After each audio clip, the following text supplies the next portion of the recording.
राजस्थान के व्यापारियों को लेकर के कोई राहत यहाँ प्रदान नहीं की। साथ ही व्यापारियों को तो बिल्कुल निराश करने वाला बजट है। तनिष्क लाए हैं अपनों के लिए उपहारों का मौसम। अपने हीरे को गिफ्ट कीजिए हीरा और कहिए हीरा हो तुम।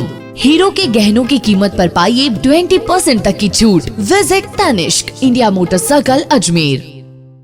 मुझे लगता है टाइम पास सरकार का टाइम पास बजट लोक कल्याण की बजाय स्वयं के कल्याण का ये बजट अशोक गहलोत जी ने आज पेश किया है। राजस्थान में जब सरकार में आए तो किसानों को, महिलाओं को, युवाओं को जो आश्वासन देकर के आए थे, किसानों को कर्जा माफी का, युवाओं को रोजगार देने का, बेरोजगारी भत्ता देने का, महिलाओं को सुरक्षा देने का, मुझे लगा कि 3 साल के सरकार बचाओ अभियान के बाद में अब इस और ध्यान देंगे। लेकिन इस बजट में न तो युवाओं को रोजगार देने की कोई प्लानिंग की है, 1 लाख भर्ती जरूर करेंगे, तो वो भर्तियां हैं जो कि रूटीन भर्ती होनी है, उन भर्तियों की उन्होंने बात की है। लेकिन राजस्थान में 27 लाख से ज़्यादा युवा बेरोजगार बैठे हैं, जो ऊँट के मुंह में जीरा 1 लाख की भर्ती होगी। और उसके बाद उन्होंने कहा है कि हम मनरेगा की तरह रोजगार युवाओं को शहर में देंगे।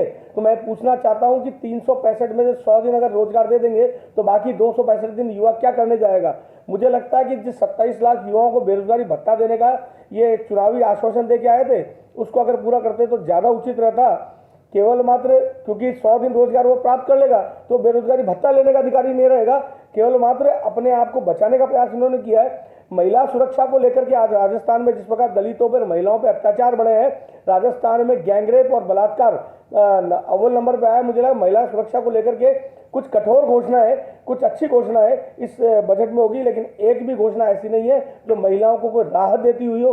केवल मात्र मोबाइल देने का आश्वासन हो या 20,000 तक का वर्क फ्रॉम होम के, मतलब वो घर में महिला को रखना चाहते हैं, वो बाहर रोजगार करने नहीं आए, नौकरी पे नहीं आए, सुरक्षा नहीं दे सकते, इसलिए वर्क फ्रॉम होम की बात वो करते हैं। वहीं 60 लाख से ज़्यादा किसान अपने कर्जा माफी का इंतजार 3 साल से कर रहा था। ये सरकार बचाओ अभियान के अंतर्गत चलते हुए अब मुझे लगता है कि अंतिम जो 1.5 साल इनका बचा है, इसमें कुछ तो किसानों का भला करते हैं, लेकिन कहीं पर भी किसानों के कर्जा माफी को लेकर के कोई मूर्त रूप से कोई घोषणा इन्होंने नहीं की। केवल मात्र कुछ किसानों के 2 लाख तक के बजट माफ हुए। और हाल ही में ध्यान में है कि किस प्रकार से किसानों की जमीनों की कुर्कियां हुई, उनकी नीलामियां हुई, किसानों ने राजस्थान में आत्महत्याएं की। तो मुझे लगता है कि इस बजट में कोई भी ऐसा प्रावधान युवाओं, महिलाओं और किसानों के लिए नहीं था। साथ ही व्यापारियों को तो बिल्कुल निराश करने वाला बजट है। राजस्थान के व्यापारियों को लेकर के कोई राहत यहाँ प्रदान नहीं की। मुझे लगता था पेट्रोल डीजल की कीमतों में कुछ कमी करेंगे, लेकिन वो उन्होंने नहीं किया। बिजली की दरों का आप देखिए कितना हास्यास्पद निर्णय इन्होंने किया है। पहले तो महंगी बिजली, देश भर में सबसे महंगी बिजली राजस्थान में देकर इन्होंने लूट लिया। फिर कहते हैं 50-100 यूनिट तक जिसका बिल आता है, और जिसका यूनिट 200 यूनिट तक का बिल आता है, 150 यूनिट तक का बिल आता है, तो 100 यूनिट 50 यूनिट वाले को। साथ ही व्यापारियों को तो बिल्कुल निराश करने वाला बजट है। राजस्थान के व्यापारियों को लेकर के कोई राहत यहाँ प्रदान नहीं की। मुझे लगता था पेट्रोल डीजल की कीमतों में कुछ कमी करेंगे, लेकिन वो उन्होंने नहीं किया। बिजली की दरों का आप देखिए कितना हास्यास्पद निर्णय इन्होंने किया है। पहले तो महंगी बिजली, देश भर में सबसे महंगी बिजली राजस्थान में देकर इन्होंने लूट लिया। फिर कहते हैं 50-100 यूनिट तक जिसका बिल आता है, और जिसका यूनिट 200 यूनिट तक का बिल आता है, 150 यूनिट तक का बिल आता है, तो 100 यूनिट 50 यूनिट वाले को फ्री, 150 तक 2 और 200 तक 3 रुपये हम अनुदान देंगे। अरे मित्र, मैं पूछना चाहता हूँ राजस्थान के मुख्यमंत्री जी से कि केवल वहाँ पर घर में एक 0 वाट का बल्ब जला करके इस बिजली के बिल को माफ करवाएंगे क्या? आज आम आदमी विद्युत उपयोगिता जो उत्पादन है, उसका जो उपयोगिता वो लेता है, क्या अपने घर के fridge, TV, AC, washing machine इन सबको बंद कर दे? ये झूठा और छलावा देने वाला बजट है। शायद ही राजस्थान में कोई परिवार ऐसा होगा जिसका 100 यूनिट से कम बिजली का बिल आता हो या 200 यूनिट से कम बिजली का बिल आता हो। तो ये केवल मात्र चुनावी घोषणा है, लोगों को छलावा देने वाली घोषणा है। और अजमेर को लेकर मैं कहना चाहूँगा कि अजमेर शहर के साथ जिस प्रकार का छल इस बजट में किया गया है, कोई घोषणा अजमेर शहर को लेकर के नहीं है। आसपास में जिले में कुछ घोषणाएं हुई, लेकिन अजमेर शहर को लेकर कोई भी घोषणा ऐसी नहीं हुई है जिस पर कि अजमेर की जनता की अपेक्षा पे खरी उतरती हुई सरकार दिखे। केवल मात्र सड़कें ठीक करने के नाम पे विधायकों को फंड देने की बात कही है, लेकिन मैं बताना चाहूँगा स्मार्ट सिटी के फंड से पूरे अजमेर में सड़कों का और डेवलपमेंट का जाल बिछ रहा है। तो ये जब स्मार्ट सिटी में काम हो रहा है तो इसमें सड़कों के लिए बजट देने की कोई उपयोगिता नजर नहीं आती। इसी प्रकार हॉस्पिटल में कुछ डेवलपमेंट की बात उन्होंने कही है जेएलएन में, लेकिन सबसे ज़्यादा डेवलपमेंट स्मार्ट सिटी में जेएलएन हॉस्पिटल का हो रहा है और वो मोदी जी की महत्वाकांक्षी योजना है। ऐसे ही हर घर जल हर घर नल मिशन में इन्होंने घोषणा की है, हर घर में जल पहुंचाएंगे, नल पहुंचाएंगे। मैं पूछना चाहता हूं कि अपने दम पर क्या कर रहे हैं? केंद्र सरकार के आए 900 करोड़ रुपए इस योजना में, उसको ही उसमें काम में लेना चाह रहे हैं। तो मुझे लगता है ये बजट केवल मात्र चुनावी बजट, चुनाव इनको दिख रहा है 1.5 साल चुनाव में जाना है, तो ये पूरा बजट चुनावी बजट सा दिख रहा है।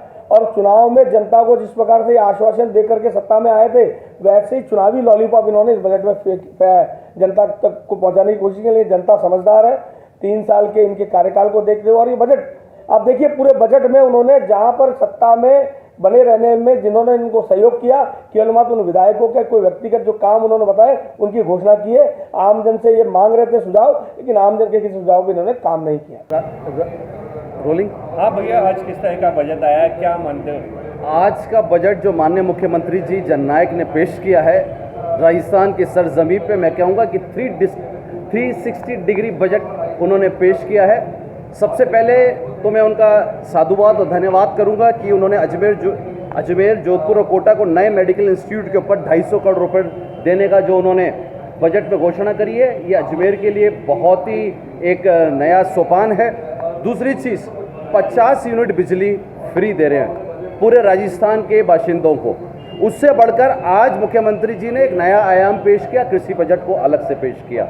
साथ में उन्होंने महात्मा का अपने क्या कहते हैं, सबसे बड़ी चीज़ है शहरों में जो बेरोजगार हैं उनके लिए इंदिरा गांधी शहरी गारंटी योजना, जिसमें 100 दिन का रोजगार मिलेगा। तो आप देखिए 360 डिग्री बजट है, शॉर्ट टर्म प्लानिंग है, मिड टर्म प्लानिंग है, लॉन्ग टर्म प्लानिंग है। युवाओं को इसमें संयोजित किया है, महिलाओं को उन्होंने चाहे मोबाइल दिए हों, चाहे वर्क फ्रॉम होम के अंदर कई महिलाओं को वो लोग घर से रोजगार देंगे। कई तरीके की मुख्यमंत्री जी ने योजना दी है। उन्होंने ये देखिए कि जन आवाम के लिए इससे बढ़िया कोई बजट हो नहीं सकता। रही बात दूसरी चीज़, मोदी जी ने ईस्टर्न कैनाल की घोषणा करी थी और जो उन्होंने पूरी नहीं करी, मुख्यमंत्री जी ने कहा है वो भी हम पूरी करने जा रहे हैं। चिरंजीवी योजना का बजट जो 5 लाख था उसको 10 लाख किया। साथ में दुर्घटना के ऊपर भी उन्होंने जैसे कि कॉम्पनसेशन देने की घोषणा करी है। और देखे जाए तो नसराबाद, ब्यावर और किशनगढ़ के अंदर गर्ल्स कॉलेज आ रहे हैं। 1000 इंग्लिश मीडियम के विद्यालय राजस्थान के अंदर आ रहे हैं। तो मैं सोचता हूँ इससे बढ़िया कोई बजट नहीं हो सकता। मुख्यमंत्री जी का जितना साधुवाद किया जाए वो बधाई के पात्र है, कांग्रेस की सरकार बधाई के पात्र है और ये राजस्थान को नए आयाम पर लेके जाएगी। जय कांग्रेस। आपका नाम? विपिन बैजल, पार्षद व जनरल सेक्रेटरी कांग्रेस।